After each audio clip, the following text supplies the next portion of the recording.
ನಾವು ಎಲ್ಲರೂ ಒಂದಾಗಿದ್ದರೆ ಮಾತ್ರ ಜೀವನ ಚೆನ್ನಾಗಿರುತ್ತದೆ.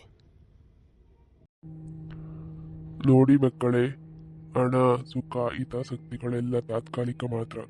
ಕುಟುಂಬ ಮಾತ್ರ ನಿಜವಾದ ಬಲ. ಕುಟುಂಬವೇ ನಮ್ಮ ಶ್ರದ್ಧಾ ಕೇಂದ್ರ.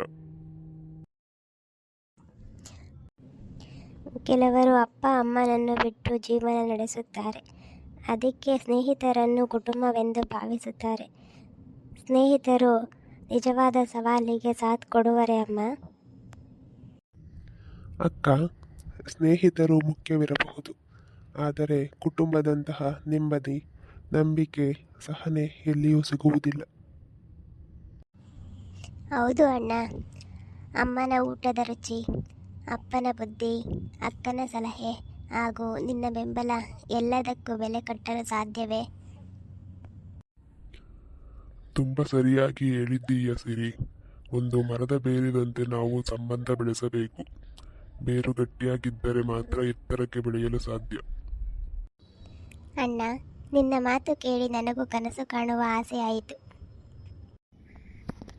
ನಿಮ್ಮೆಲ್ಲರ ಮಾತು ಕೇಳಿ ನನಗೂ ತುಂಬ ಖುಷಿ ಆಯಿತು. ಹೌದು, ಮನೆಯೇ ಮೊದಲ ಪಾಠಶಾಲೆ. ಜೀವನ ನಡೆಸಲು ಮನೆಯೇ ಸಹಾಯ ಮಾಡುತ್ತದೆ.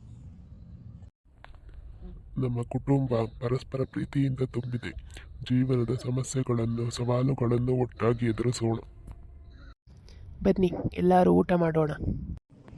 ಜೀವನದ ಪ್ರತಿ ಹಂತದಲ್ಲೂ ಬೆಳೆಸುವ ಕುಟುಂಬ ನಮ್ಮ ನಿಜವಾದ ಸಂಪತ್ತು.